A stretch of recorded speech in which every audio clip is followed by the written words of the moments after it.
Okay, we are live.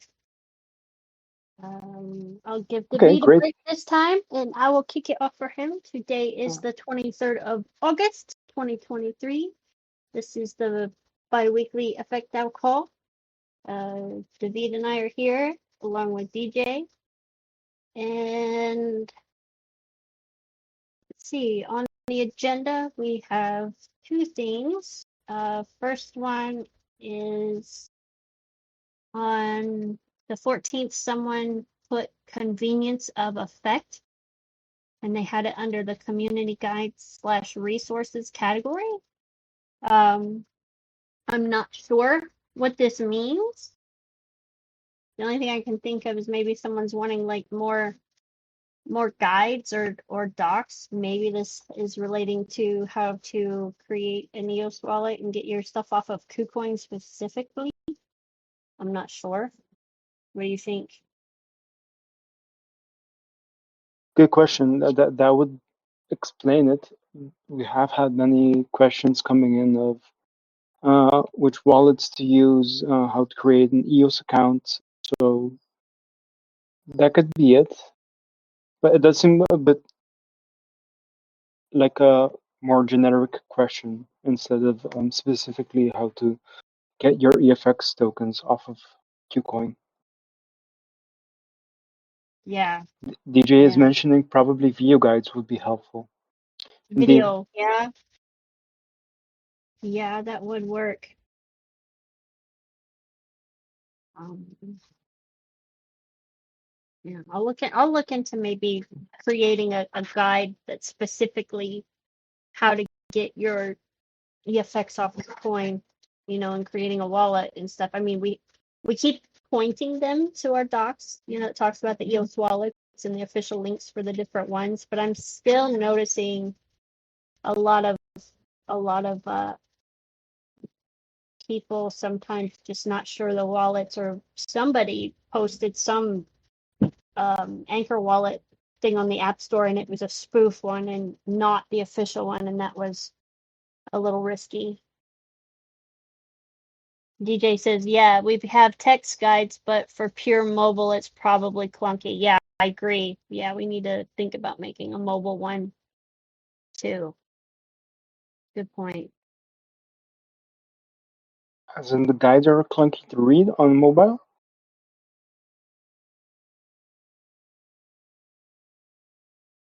Okay. Yeah.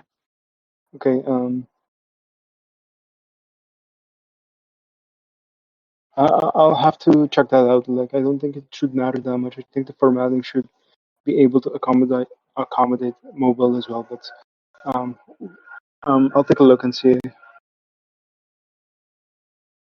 how it's affected on mobile. Yeah, I didn't even think about that. I'm always on the computer.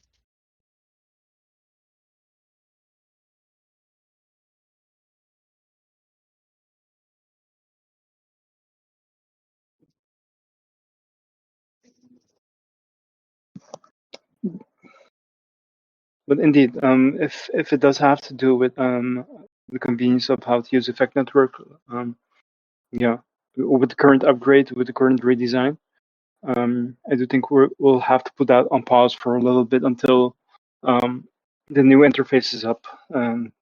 That's our main focus right now, and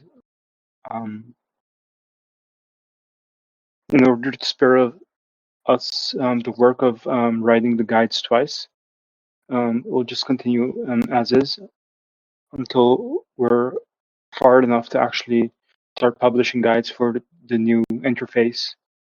And that will also be a good moment to start creating video content in order to educate Effect Network users on how to use the new interface. Yeah, that's what I've been waiting for with the guides.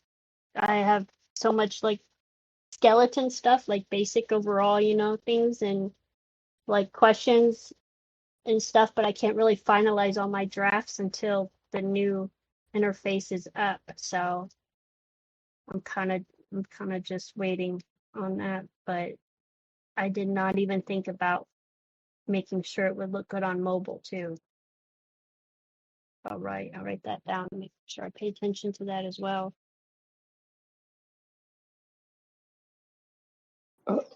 Well, whoever put this agenda item, hopefully they'll be able to clarify what they mean in the next DAO call or in the general chat in the time being.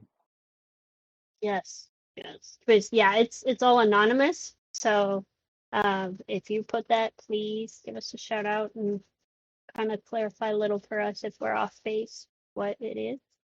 And two, if you guys think about ideas or whatever, please put it in like the feedback area. I think I have a feedback one, don't I? Yeah, the feedback channel under help and support. Um, well, it's not you, me. I don't know. I don't know who it was,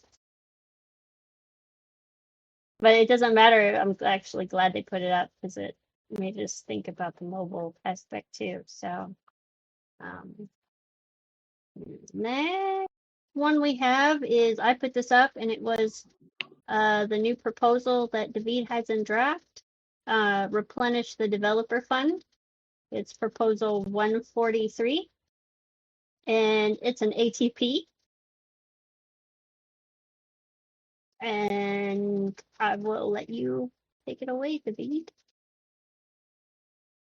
Indeed.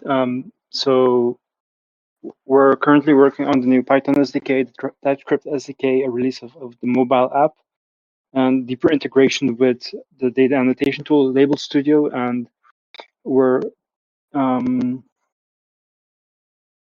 there's also more interest like from the community in order to do developer bounty tickets, and we want to request some more EFX for the EFX developer account so that we can create larger bounties than we had before. Most of the tickets that were done either by Noman or by Miguel, and that really helped a lot. But we do notice that it's not really attracting other kinds of developers outside of our community or within our community besides Noman and Miguel. So we're, part of the developing efforts going forward is requesting more EFX for the for doing the bounties and then writing out the tickets for the bounty board as well. We think that a good start for now would be another 300,000 EFX.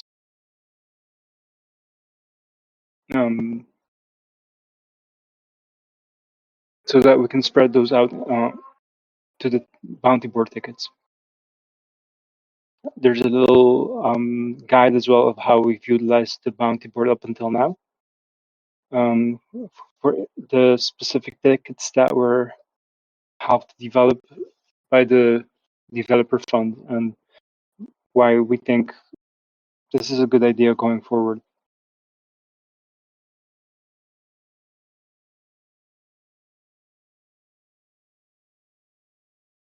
I think it's great. I mean, if you look at the list, just the 17 things you listed on there, fixing things, updating things, and like you said, it's not just cosmetic changes, but it's stuff that has enhanced the efficiency, usability, and scalability of the Effect Network. I took your word for word there, and it's true. And I'm only sad that I'm not skilled enough to do some of these myself, but I would love to support those of you who can and the outside developers that have been coming in and asking questions. I mean, that's nice. So fresh eyes are always great too. And yeah, I want it easier for people to jump in and be able to create and build these things and get compensated for it. And that's all about what we want to do as a DAO. So yeah, I am good on this one.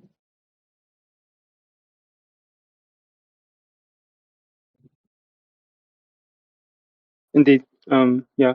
I'm interested to see how the community will react, or the DAO will react to this proposal. Me too. We have a question. Do you have any news about Ivan to Pay Team and Pile Coin? Liech Coin, indeed, he's the lead generation That's right. specialist at Ivan Pay. Ivan Pay is a payment system that allows users to pay with crypto for all sorts of everyday things using a point of sale terminal and vending machines.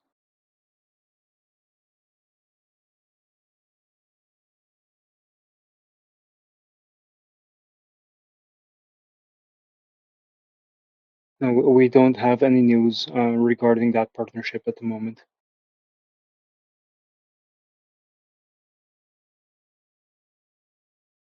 It's still an ongoing conversation, and but it's nothing that we can announce yet.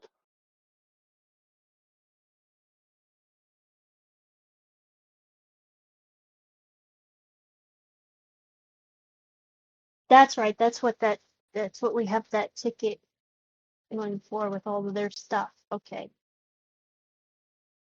Yeah, it looks attractive. I think it looks attractive.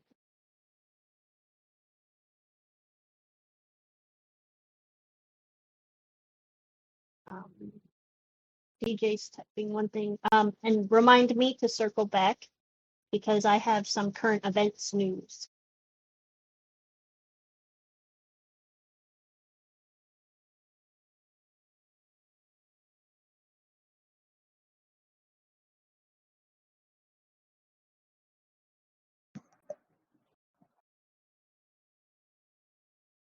Indeed, thanks for the message, DJ, about Assassin. You would be interested in this indeed.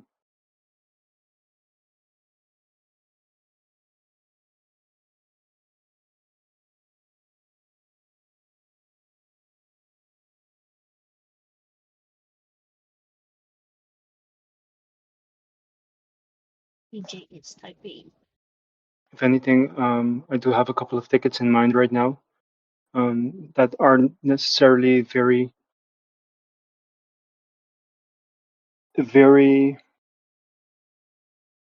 that don't have high priority, but are required and would also be a good way for other developers to step into contributing to, for example, the Effect SDK. Um, so I'll be sure to have a conversation with him and see where his specialties lay at, and that way we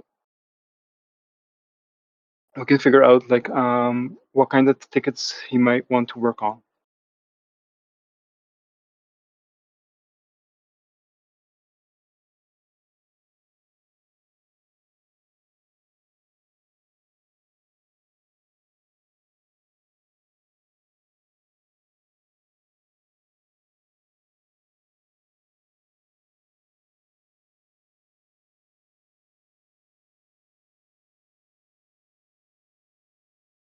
DJ is typing. I want there to be long bits of silence on the audio recording. People be like, what's going on? Indeed, it's good I to need a keep that sound in effects mind. board. I need a sound effects board. That'll be a good one. DJ is typing, at least until he's back from vacation. He says, on another note, any updates on a CEX? I remember Jesse mentioned increasing LP on pools. I think he mentioned increasing the liquidity on, was it Orion? Is that right, David? We were looking at that, I thought. I don't remember specifically which one, but I do remember he mentioned he would try to increase the liquidity. Wasn't it DeFi Yeah, box? maybe it was DeFi box. I know it's, or is it Orion that doesn't have a lot of liquidity? Something's sticking in that, but I know he does want to increase LP in the pools. I'll get clarification from him on what what one, or maybe he'll join in here in a bit, and we can ask him. Updates on a centralized exchange. I can say it's incredible how many people from exchanges reach out and have reached out since the KuCoin delisting. I'm talking. I didn't realize there were this many exchanges, and we've been, open to conversations with all of them. I can't really say yet, but I can say that, of course, it's on our radar. It's something we're working on, but I'd get in trouble if I said anything. But not really getting in trouble. It'd just be in poor taste. But yes, there's some conversations going on with that. Just where DJ is typing. But indeed, it is a priority, and we are having conversations.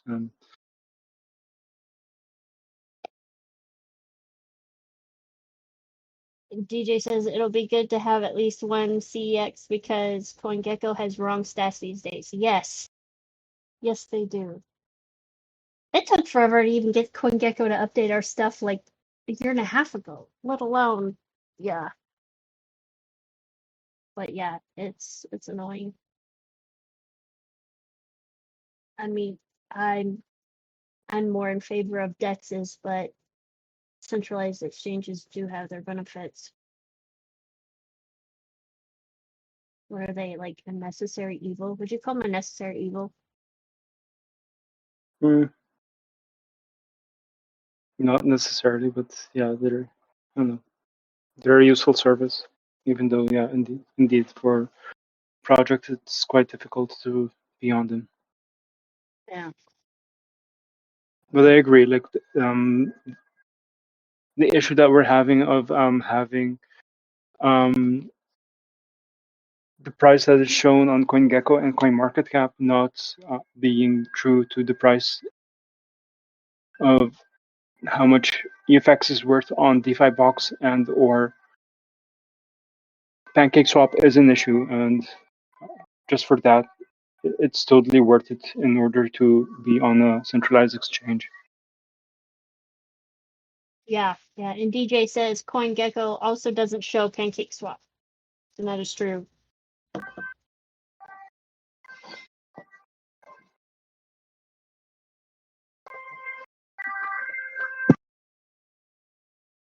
DJ is typing.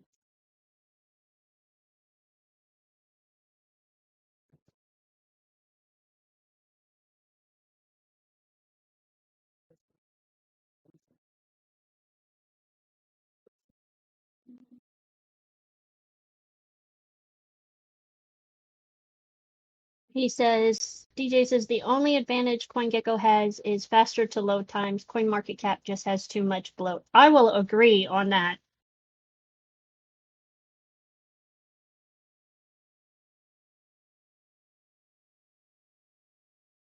Indeed.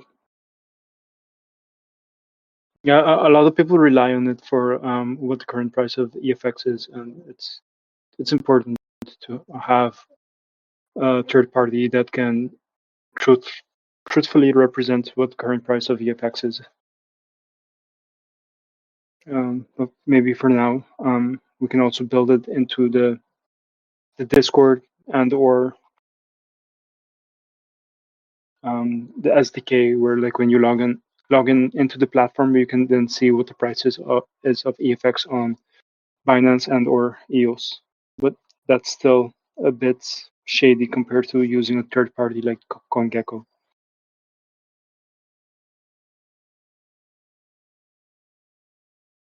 Alan is typing.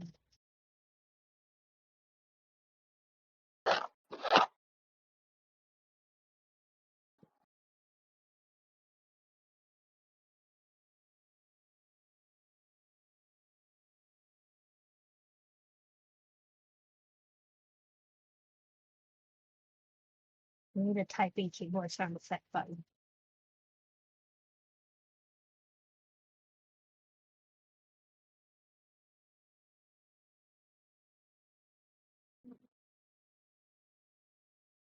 Alan and DJ are typing. We've got dueling keyboards now.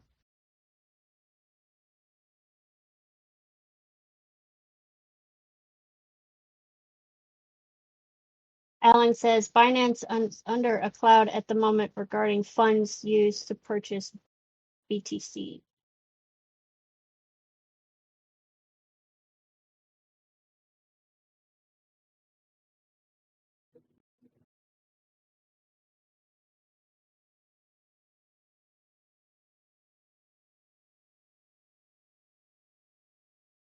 DJ says, I saw more label studio tasks. Is the process more robust now? Oh, yes. Okay. So there's kind of been some weird things.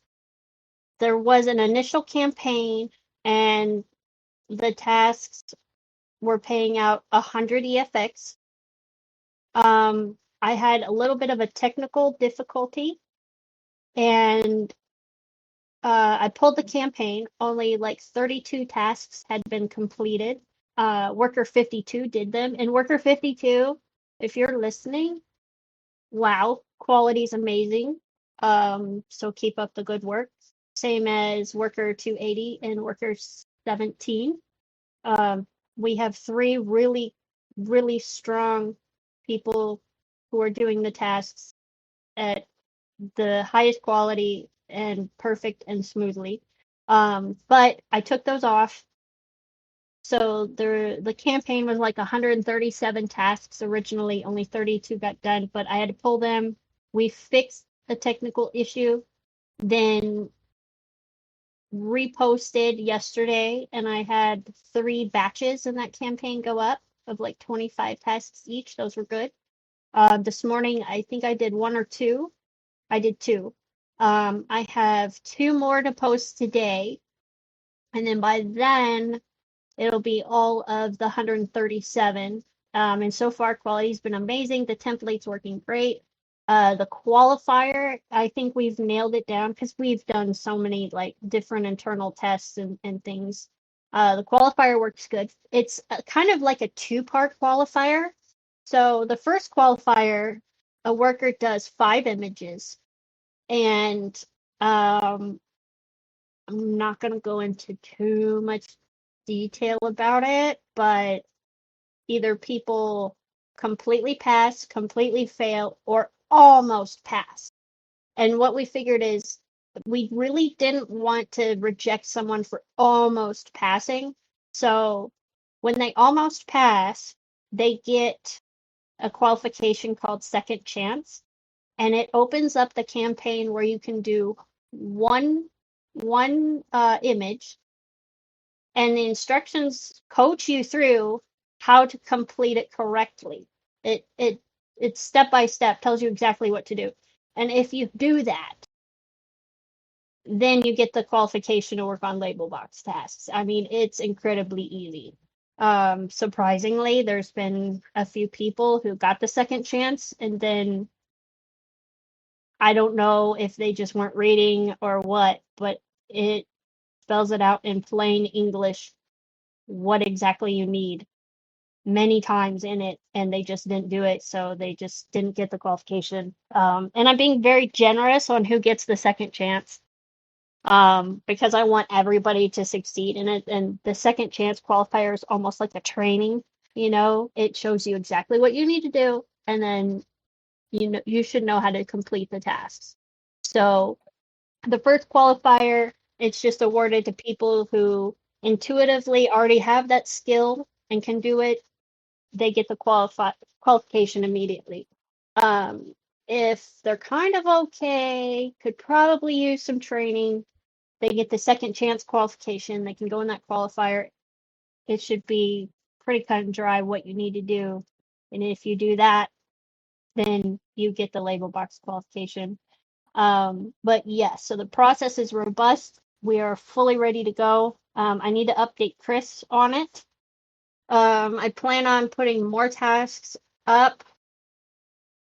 They Leon took something down, so it's going to make it kind of harder to get the data we need to port over to tasks. So, but now that we've made the breakthrough yesterday and this morning, with the label box stuff, we're fully ready to go. We just got to coordinate with Chris and get things going. But it's my hope to have tasks up daily. And it's really easy. So if you are listening and you haven't done the qualifier for label box, please do it. I'm manually grading them. And if you want, you take the qualification, ping me, and if I'm at my computer, which most of the time I am, I'll pull it up and go through it really fast. Doesn't matter if it's on the weekend, just give me a ping. I'll get to it ASAP and then I'll ping you back. But yeah, I can't wait. I'm really happy about these. It took a lot of ingenuity on David's part and Jesse's part to get the template going and the bugs. Yes, DJ says, sounds good. Don't forget to journal these things for some later articles. You bet you. That is in draft mode because yes, we're gonna need some documentation. If you have Indeed. oh, go ahead. Yeah, indeed. It's becoming more robust, and great work on the qualifiers, Rochelle. We are losing a lot of people compared to initially of how much people we have available to do the tasks. But at least now we do have a strong base of people who can do the tasks, and so we just have to grow that out as we move forward. And we, at least now we're able to provide some solid data sets back to Leon. So I'm thinking that we'll need a bit more of community work and just talking to people in the general chat, and to make sure to let them know that we are more strict on the quality control side of this whole process, and we really do expect people to do their best doing these tasks, and we are monitoring the results and the submissions of the tasks, and people who try to scam them will be disqualified from participating with these tasks. So um, yeah, we're doing our best, and we're expecting other people to do their best as well.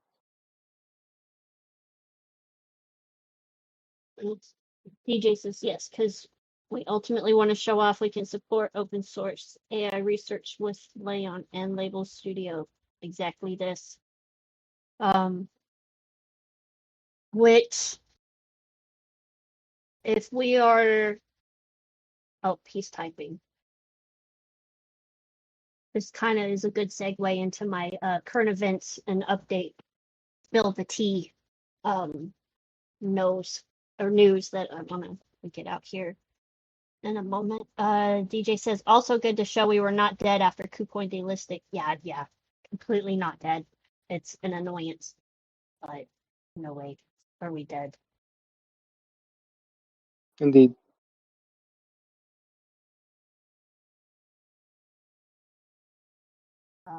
Okay, so who wants to hear some current events tea that is sort of related to what we are doing? Oh, Alan's typing. It deals with microtasking platforms. But Alan and David are typing. Alan is typing.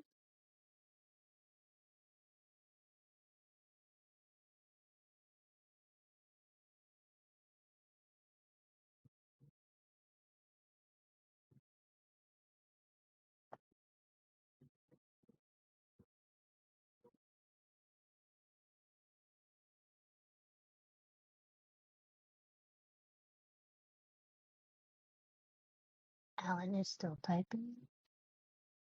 He says, is the EFX price holding back the number of workers on tasks? I think part of it is kind of EFX pricing. I think the biggest part of it is it's a couple prongs. First of all, we need a notification system for when tasks are up. Right now we're using, the Telegram channel and the notification channel in Discord. But it would be really nice to have mobile push notifications. That would help people be able to jump on tasks. We have some cool features that we're rolling out with the new UI that's going to handle that. A lot of that comes in with the reservation system too, as well. So that'll be more robust once the new UI is rolled out.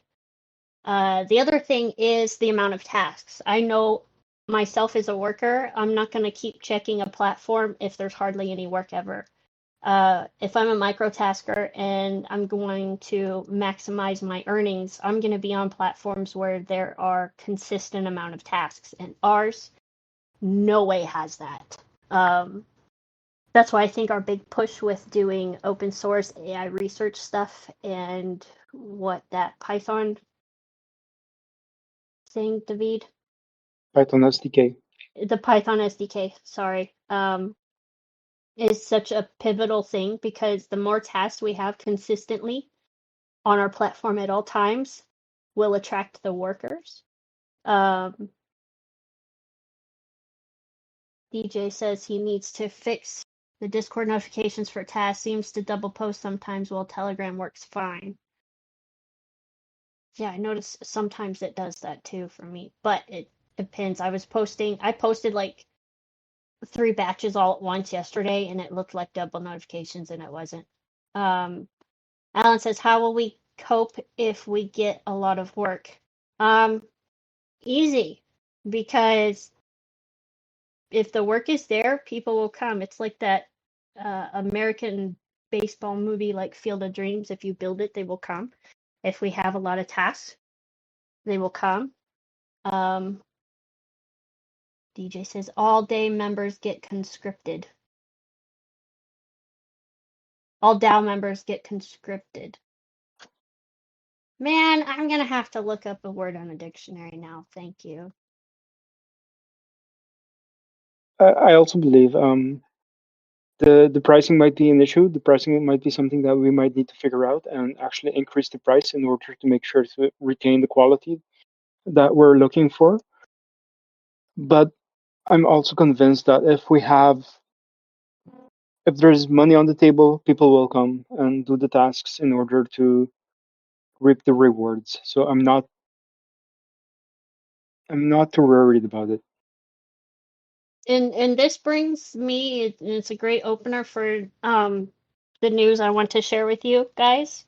You guys know my background is big time with MTurk, and there's been an issue going around for a while, and it's moving a little bit bigger of a direction.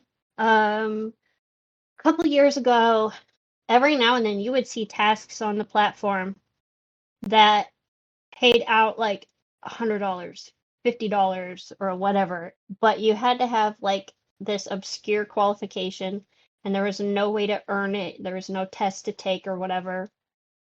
And you'd see them being done, and it would be like the shadow like workforce that was doing them.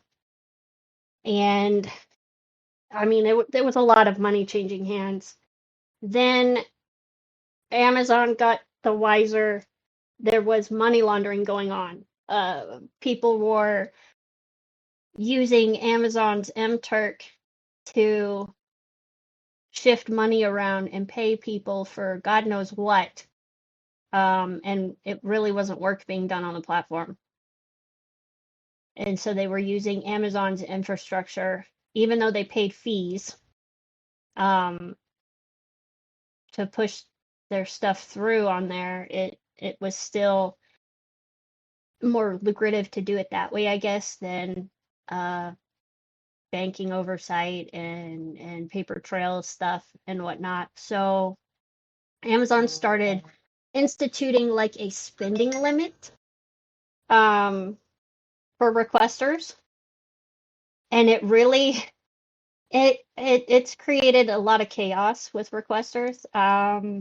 Some got their counts banned. Some were like university requester accounts, you know, that did actual research surveys, you know, for like the psychology students or the marketing students or whatever major it was. They couldn't put more than $10 of surveys on at a time, or they would get like bumped off the system. A lot of requesters have left MTurk, and they've been going to like places like Prolific and stuff. A lot of the requesters who do like batch work, where it's tons of tasks, you know, until they're gone, kind of like these label box tasks and things like we have on our platform.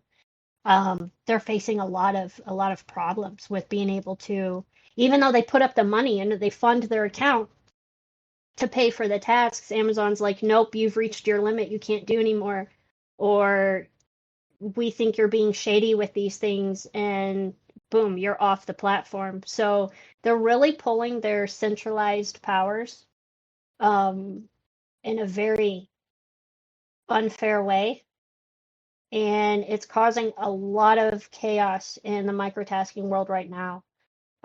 So far that even Prolific, where some requesters have gone to, they won't even let new workers on their platform. Amazon still is not letting new workers on their platform. And yes, DJ says, sounds like typical case of algorithms being changed and people getting shafted. Yeah, because Amazon was starting to face a lot of heat for, you know, the America's like anti-money laundering things and stuff. And yeah, it's really causing havoc. So just to give you some info about it, you can Google and do some reading. If you have questions, put up a question in the general chat or in Telegram, tag me.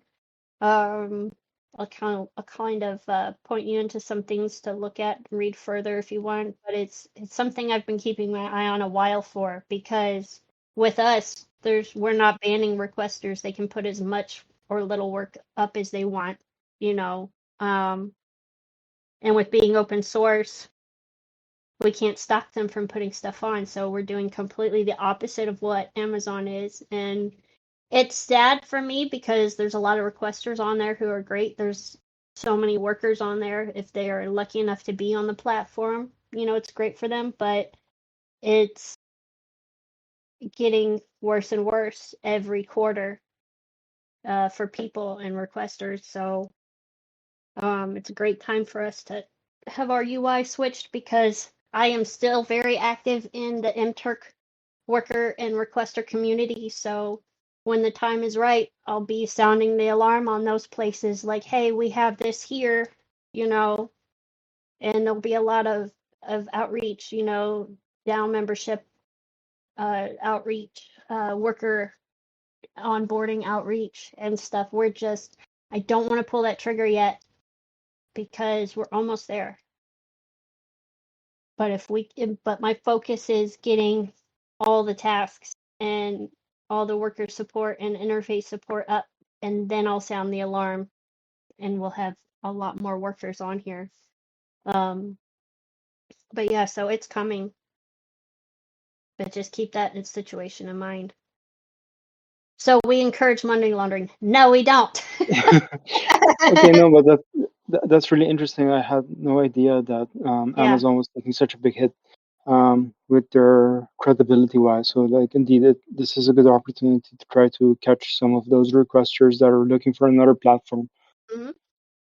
I can At least imagine, for the especially now, bachelor. there's a lot of micro tasks being done for data annotation and all of the LLMs and whatnot. So indeed, Yeah, at least for the batch work, you know. For the surveys and stuff like that, like we would need the demographics that these survey places are looking for, you know, to be able to support survey work. You know, Prolific is really good for survey work. yeah, we should talk. We should talk to Agabi about creating marketing material around this news Not yet. story. Not yet. Not yet. Not yet. Okay. But DJ says this problem wouldn't even happen on EFX because the whole trail is on chain, so it wouldn't help you. Yeah, it's blockchain. So I mean, I guess you could try doing money laundering, but it's all on chain. It'd be harder to show. But yeah, it's I gotta hand it to the money launderers. They found a good avenue to do it for a while, but unfortunately now this is why we can't have nice things because these things happen. But yeah. So I figured you guys don't pay attention to the whole MTurk stuff because I'm still on there. I still pay attention to the message boards and the communities there. I still do tasks. I still go on there um, just because it's part of what I need to do to keep myself fresh for what we're doing.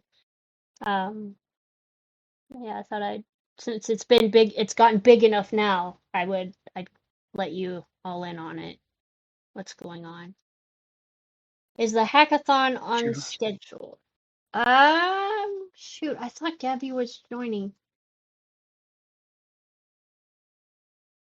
I know some stuff was kind of on hold. We've got some things we want to do for it, but I know I think ourselves, we were really wanting the UI to be published first, the upgrade first. That's why David and Jesse and Lawrence are so busy on that. Um, I'll ask Gabby to give a little bit of an update. I know our Twitter Spaces got rescheduled. She's gonna make an update of the new date shortly, but the big push right now is the UI. Right, David? Indeed, indeed. Um,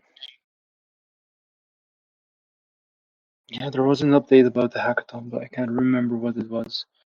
But I do think we moved it up a little bit, if I'm not mistaken. That's right. That's right, because we talked about it Tuesday. You'd think I'd remember what we did yesterday.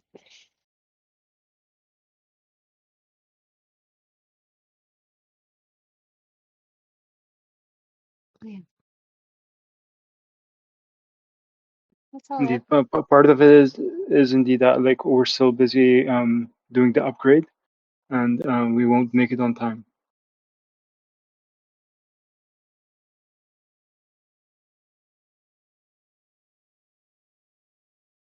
DJ is typing upgrade is he says better the upgrade is done. Yes, that's for sure. We think so too, especially considering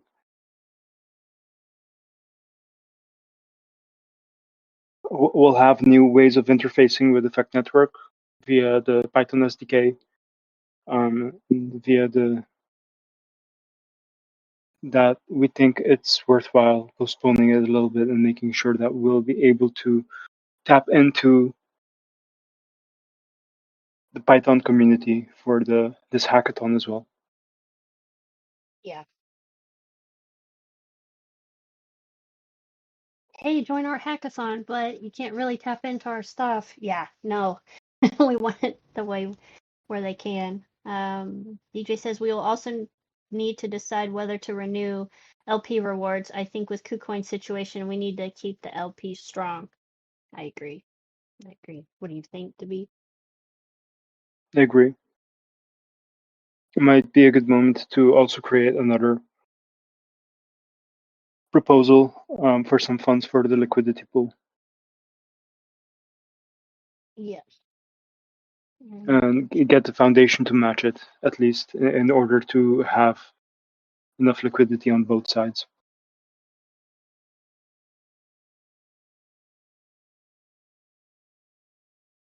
Yeah. DJ is typing.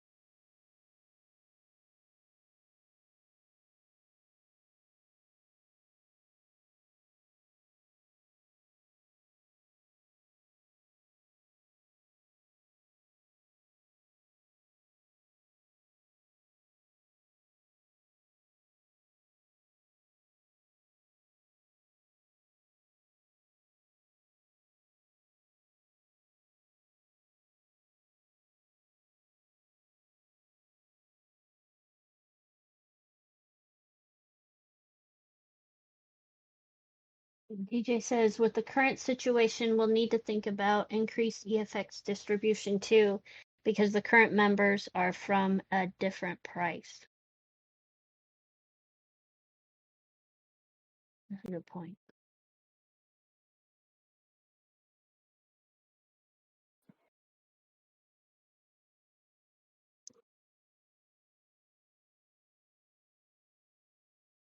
About increased EFX distribution. I'm not sure what you mean by that. Like the rewards percentage? Is that it? DJ is typing. Right now it's 2 million EFX per year or so, right?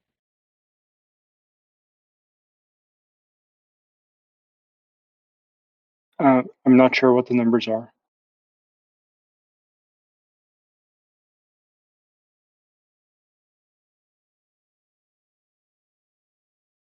$6,773 per day.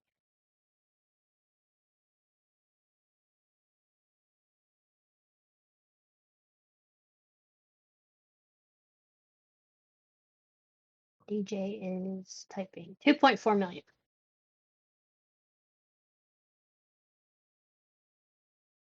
Oh, and DJ, just so you know, I just put up 2 batches of tasks. One is 20 and one is 17, and I did them like right at the same time. So let me know if you get a double.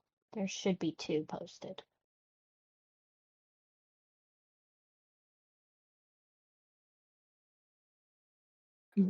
But okay, think about increased EFX distribution too.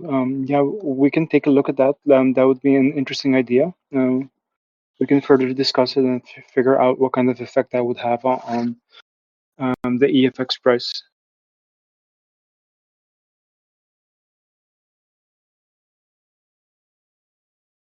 DJ is typing. I also want to be mindful of the time. It's almost been an hour, and I really want the recording to work. So I'm gonna need to stop the recording here in a little bit, because then I think that increases the odds of it actually recording correctly and giving us the file.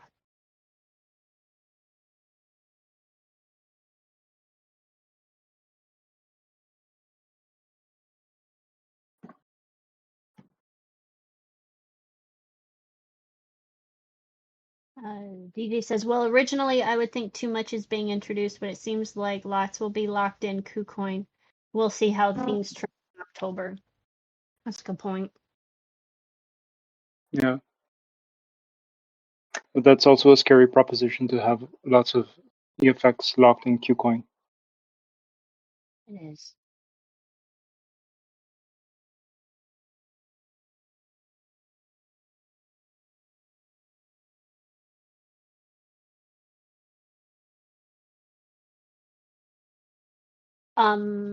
He says, well, it'll only unlock if we succeed and KuCoin is forced to admit it. Yeah, that's true.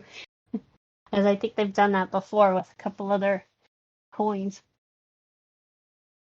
If nobody cares, I'll go ahead and stop the recording just because I want to make sure it goes.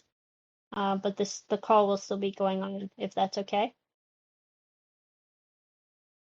Because I know Jesse and the rest of the community will want to hear this later. So, yep. Indeed. DJ says go for Go it. for it. Okay. It's okay.